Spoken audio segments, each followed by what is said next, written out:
Saudi আরব যে যায় আপনারা খেয়াল করে দেখবেন যে আমি বাংলাদেশ থেকে অনেক গরুর মাংস নিয়ে যাই। সে ঘরে থাকতে চায় না, সে হাঁটতে চায়, দৌড়াতে চায়। চলুন দেখি কি অবস্থা।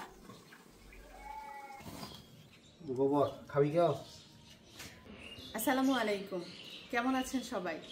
আমি এখন আগের থেকে আলহামদুলিল্লাহ অনেকটাই সুস্থ। তো দুই বাচ্চা সামনে সংসারের কাজকর্ম করতে আমার একটু কষ্টই হয়ে যায়, কিন্তু মিশারির আব্বু ছুটিতে আসার কারণে আমার অনেকটাই সুবিধা হয়েছে। তাছাড়া আমার শাশুড়ি মা যা তো আছেই, তারাও সংসারের কাজে আমাকে অনেক সাহায্য করে। তো আজকে সারাদিন কি কি করলাম, এবং আজকে মিশারির আপু দারুণ একটা জিনিস নিয়ে আসবে আমাদের জন্য। তো কি নিয়ে আসে সবকিছু জানতে হলে পুরো ভিডিওটা দেখতে থাকুন। তো এখন সময় হচ্ছে সকাল 10টা। বাড়িতে আমার শাশুড়িও নাই, আমার যাও নাই, তারা গেছে একটু বাজারে। তো বাধ্য হয়ে আজকে আমাকে বাচ্চার দায়িত্ব নিতে হচ্ছে, মানে বাচ্চাকে গোসল করাতে হচ্ছে। এতদিন একদিনও আমি গোসলও করাই নাই, শরীরও মোছাই নাই, এগুলা করেছে আমার যা আর শাশুড়ি। আর আমার মা যখন এখানে আসতো তখন উনি গোসল করিয়েছে। তো আজকে আমি গোসল করাবো, দেখি পারি কিনা। আর মিশারির সময়ও কিন্তু আমি গোসল করাইনি, আমার শাশুড়ি আমার মাই গোসল করাতো। তো না জানি কানে কোনো পানি যায়, আমার ভয় লাগে গোসল করাতে। আর ছোট বাচ্চা আমি ক্যারিও করতে পারি না, তো দেখি সাহস করে পারি কিনা। আর মিশারি জজম কি ঘুম থেকে উঠছে? এখনো উঠে না, আল্লাহ, গোসলের টাইম চলে যেতেছে তো। আর এদিক দিয়ে আমি তার কাপড় চোপড় আগেই রেডি করে রেখেছি, কাঁথা, ডাইপার, গেঞ্জি, প্যান্ট। এই যে উঠেছে মনে হচ্ছে, হাত পা নাড়াচ্ছে। উঠে গেছে, ওঠো মামুনি ওঠো, গুড মর্নিং।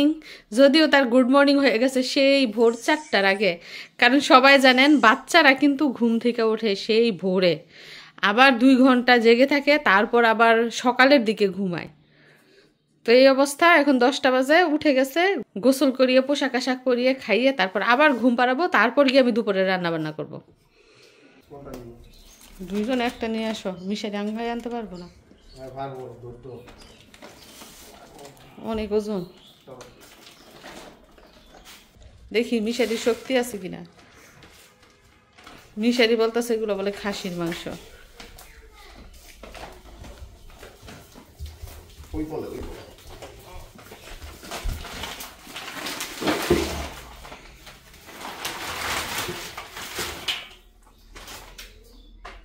মিশারি কিসের মতো লাগে? হুম,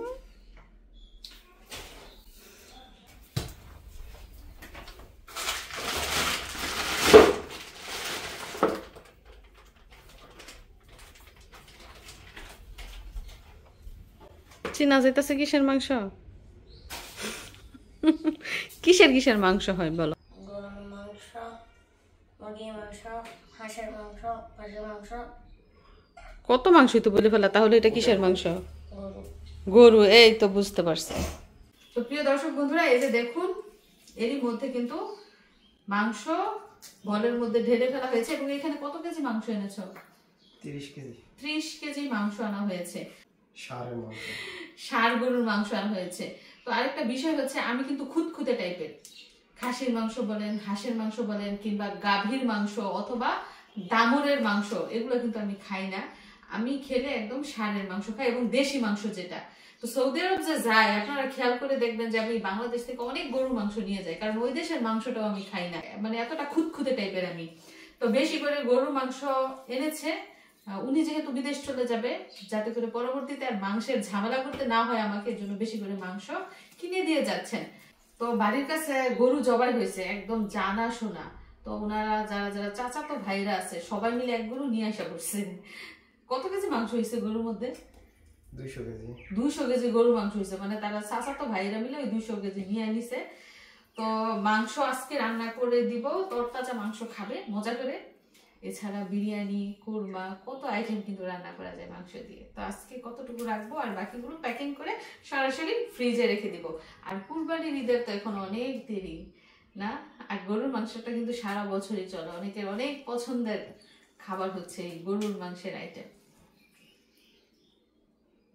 তারপরে আর কি রাখো এগুলো, প্যাকেট করে রাখবো। তুমি এখন কোথায় যাবে? বাইরে যাবে? বাইরে কাজ। ও, উনি বলছে আমার জন্য চারা আনবে, বেগুন চারা, পেঁপে দেখি চারা। আনছি কিনা। এখন যাইবা, চলে যাইবা? তুমি চলে যেতেছো, মেয়ে রেখে দেখবো। তো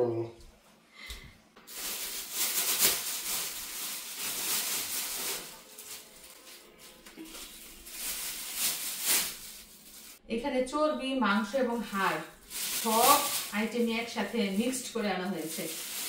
তো হাড় যদি আলাদা আনতো তাহলে কিন্তু আলাদা রাখা যেত, মানে খিচুড়ি টিচুড়ি রান্না করলে হাড়ের মাংস আলাদা রান্না করা যেত।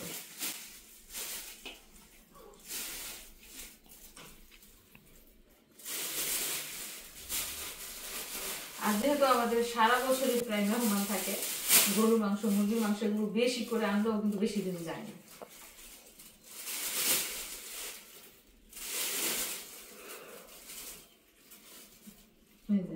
দেখেন এই হাড়টা কিন্তু অনেকেরই পছন্দ, এটার ভিতরে ক্যালসিয়াম থাকে।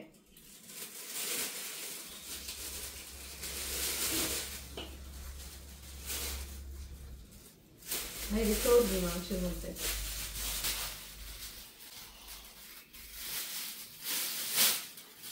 আমার মনে হচ্ছে কুরবানি একটা ফিল। কুরবানির ঈদের সময় তো এত মাংস একসাথে এনে তারপর প্যাকিং করি।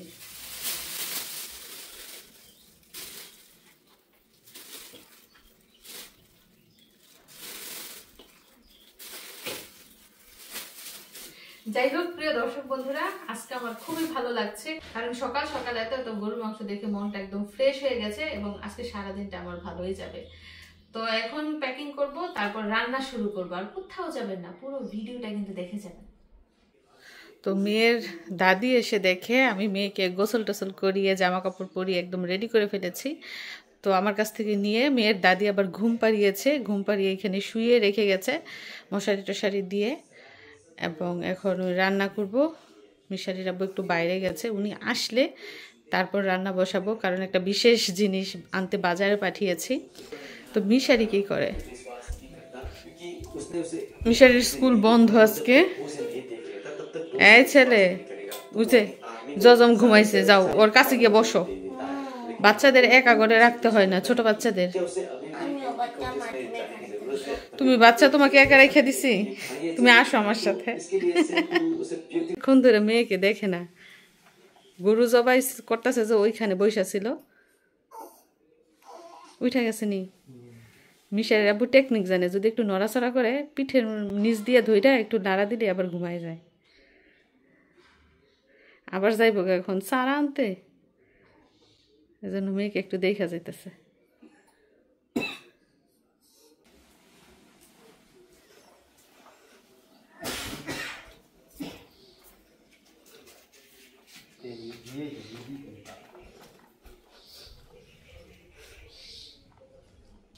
তো এরই মধ্যে সবগুলো মাংস কিন্তু প্যাকেটিং করা শেষ এবং ফ্রিজে রাখাও শেষ। তো সর্বশেষ 4 পোটলা মাংস আমি ফ্রিজে রাখছি।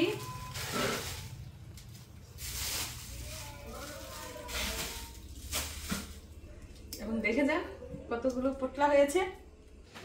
এই যে দেখুন, এক সাইডে শুধু গরুর মাংস রেখেছি, আরেক সাইডে মাছ দুধ রেখেছি।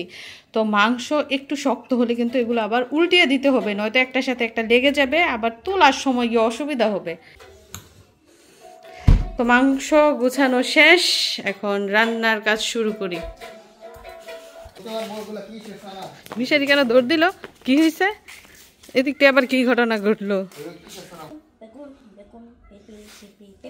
ও সার আছে নে মিশারি, মাংস মাছ না চিনলো সার আছে নে, বলে ফেলছে বেগুন বেগুন বেগুন, পেঁপে পেঁপে পেঁপে। বলছি 8টা দেওয়ার জন্য দিয়ে গেছে 6টা। আল্লাহ, 2টা কম। কত কিলো করছি কষ্ট করে, নিয়েই তুই 2টা ছাড়া। এখন আবার যাইবা বাজারে? যাবো, সারাতে কোনো লাগাবো না। চলেন তো দেখি কেমন স্বাস্থ্যকর চারা আনলো। পেঁপে চারা তো একদম অসুস্থ। রাত বলে ভালো, আলাম মজা নাই লিয়েছে। মর্দা পেঁপের তো আরো মজা, মিষ্টি লাগে। লম্বা লম্বা হইব পেঁপে।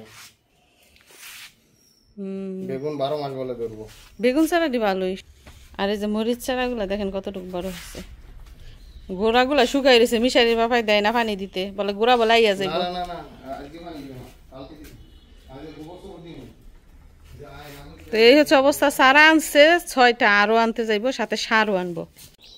তো তরতাজা গরুর মাংস রান্না করব। তো মাংসের মধ্যে যত রকমের মশলা আছে, হলুদের গুঁড়া, মরিচের গুঁড়া, ধনে গুঁড়া, আদা রসুন লবণ এবং গরম মশলা দেয়া হয়ে গেছে, মানে সনাতন পদ্ধতি আর কি। আমাদের মা চাচিরা যেভাবে গরুর মাংস রান্না করেন ঠিক সেভাবেই রান্না করছি, তবে মাখিয়ে ঝুঁকিয়ে। আর এখন দিয়ে দিচ্ছি এর মধ্যে তেল। তো এখন আমি হাত দিয়ে এটা ভালো করে মাখিয়ে নিচ্ছি। তো এই মাংসটা মনে হয় খিচুড়ি দিয়ে খেলে বেশি মজা হবে না? মিশারির আপু আবার জানেন কি করেনি, মাংসের মধ্যে আলু খুব পছন্দ করে। মানে কাঁচা মশলা দিয়ে মাংস মাখালে যে সুন্দর একটা গ্রান বের হয় না, ওটা খুব ভালো লাগে। এই তো মাংস মাখানো শেষ, এখন সরাসরি চলে যাচ্ছি কোথায়? চুলায়। এই কড়াইতে রান্না হচ্ছে গরুর মাংসই, ওইটা হচ্ছে ঝাল ছাড়া আমার শাশুড়ির জন্য। সব মশলা দিয়েছি, শুধু মরিচ দেই নাই। আর এটার মধ্যে তো দেখতেই পেয়েছেন লাল টকটকা, মানে মরিচের পরিমাণটা বেশি দেওয়া হয়েছে। তো 2 হাঁড়িতে রান্না হচ্ছে মাংস, তবে 2 রকমের মাংস। গোবর খাবি কেউ? গরুর লেদা গোবর কি কেউ খায়? গোবর দিয়ে সার হয়, সেই সবজি খায়। তুমি গ্লোভস পরে লইলা না? আর 100 কয়টা আমার লাগে। জৈব সার দেয়া হচ্ছে গাছের গোড়ায় গোড়ায়, আগাই ঢোকায় না, গোড়ায় ডাইরেক্ট গোবর। ওইগুলা এনে দিছ? মিশারি কি খাই রে এগুলা? জেলি না লিচি? তো অনেকক্ষণ হলো মাংস বসিয়েছি, চলুন দেখি কি অবস্থা।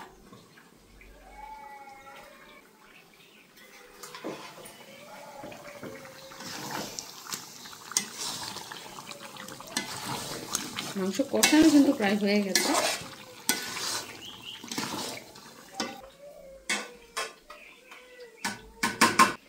মাংস কষানো হয়ে গেছে, এবং যেহেতু তাজা মাংস রান্না হতে কিন্তু খুব একটা সময় লাগবে না, তো আমি এখন এর মধ্যে পানি দিয়ে দিচ্ছি, যাতে করে মাংস আরো সিদ্ধ হয় এবং ঝোল ঝোল থাকে।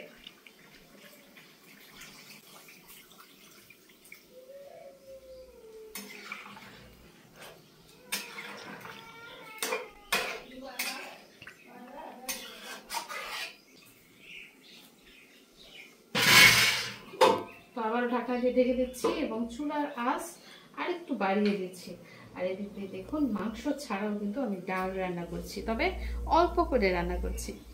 মাংস হলে ডাল বসিয়ে দেবো এক চুলায়, আরেক চুলায় ভাত রান্না করবো, কারণ মাংসের সাথে ডাল না হলে কিন্তু খাওয়াটা জমেই না, তাই না? তো তারপর কি করি জানতে হলে আমাদের সাথেই থাকুন। তো এরই মধ্যে আমার রান্না বান্না কিন্তু শেষ। চলেন দেখি গরুর মাংসের কি খবর। মাশাআল্লাহ, অনেক সুন্দর কালার হয়েছে। সাথে একটা আলু দিয়েছি, ওই যে বললাম যে মিশারিরা আলু খেতে পছন্দ করে। মাশাআল্লাহ, অনেক সুন্দর কালার হয়েছে এবং সিদ্ধ হয়েছে সুন্দর করে। তো আজকে ভাত দিয়েই খাবো, অন্যদিন রান্না করে খিচুড়ি দিয়ে খাবো।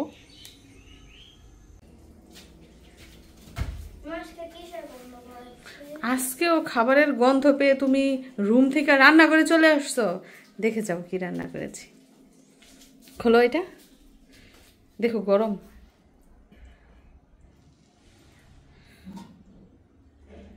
ইস, দারুণ সুন্দর ফ্লেভার। হ্যাঁ, গরুর মাংস রান্না হয়ে গেছে, মিশারির খাবারেরও টাইম হয়ে গেছে। আজকে 2টা বেজে গেছে গো, এখন আমার পোলাটারে খাওয়াই নেই। সময় বেশি লাগছে আজকে রান্না করতে।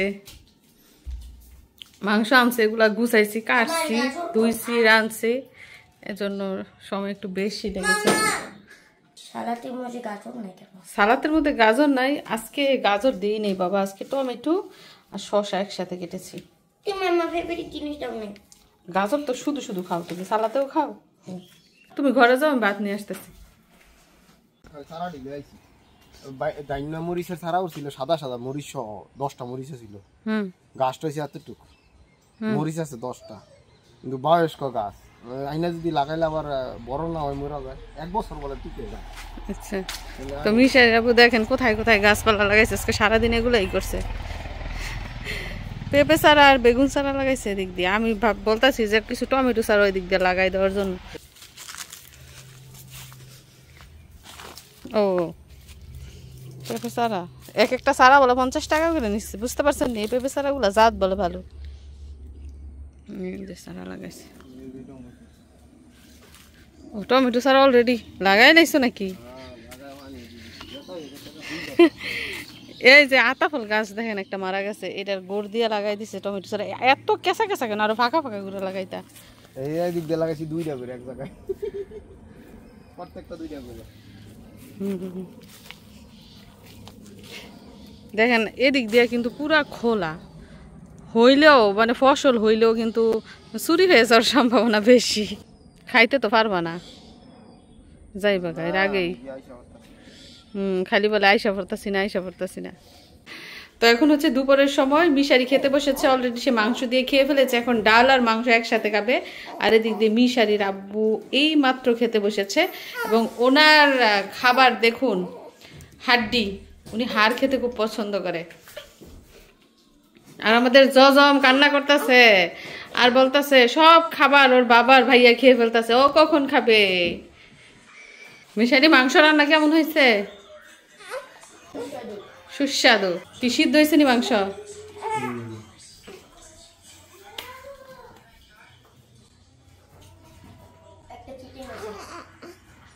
কি চিটিং? আহারে তুমি তো বাবা লেবু খাও না। মিশারি লেবুর খোসা খায় আমার মতো, লেবু খায় না, এই জন্য আর লেবু দেই নাই, শশা দিছি। যাই হোক, রান্না বান্না শেষ, হাঁড়ি পাতিল গুছানো শেষ, এখন খাওয়া দাওয়া হচ্ছে। সবাই খেয়েছে, শুধু আমি খাই নাই, আমি খাবো তাদের খাওয়া শেষ হলে। সন্ধ্যাবেলা কোথা থেকে আসলা? বাজার থেকে। কি নিয়ে আসলা? ডাইপার, মেয়ের জন্য ডাইপার। আহারে বেচারার ডাইপার কিনতে কিনতে জীবন শেষ হয়ে যাইতেছে। আজকে কতদিন হয়েছে তোমার মেয়ের বয়স? 3 প্যাকেট শেষ। 3 প্যাকেট ডাইপার শেষ। 3000 রিয়াল। 3000 রিয়াল ডাইপার শেষ। একটা প্যাকেটে 50টা ডাইপার থাকে, মানে এই 26-27 দিনে 3 প্যাকেট ডাইপার, মানে 150 পিস ডাইপার শেষ। এছাড়াও ওই যে সিঙ্গেল কিছু আনছিল মেডিকেল থেকে, মনে আছে? ওইখানেও 2-3 প্যাকেট আনা হয়েছে সিঙ্গেল গুলা, 20 পিস করে যাচ্ছিল। অনেক খরচ বাচ্চা পালতে না। তারপরে সে অনেক খুশি। এখন কোথায় যাবে?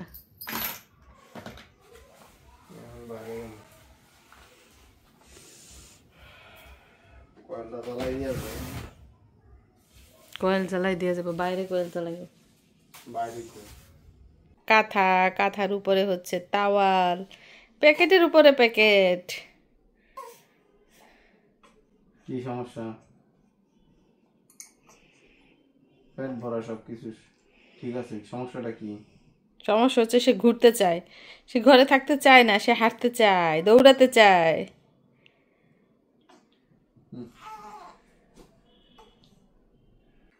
তো পরিবার বলেন কিংবা সংসার, সবার সাথে সবার যদি মিল থাকে, মানে বন্ডিংটা যদি মজবুত থাকে, তাহলে কিন্তু সংসারের কোনো কাজই কঠিন মনে হয় না। যেমন আমার ছোট বাচ্চা হয়েছে, আবার একটা বাচ্চা আছে, সে পড়াশোনা করছে, তারপরেও কিন্তু আল্লাহর রহমতে আমার তেমন কোনো অসুবিধা হচ্ছে না, কারণ আমার শ্বশুর বাড়ির সবাই আমাকে সাহায্য করছে, সাথে হাজবেন্ড রয়েছে, এবং বাপের বাড়িরও কিছু সদস্য আছে যারা মাঝে মধ্যে এসে আমাকে সাহায্য করে।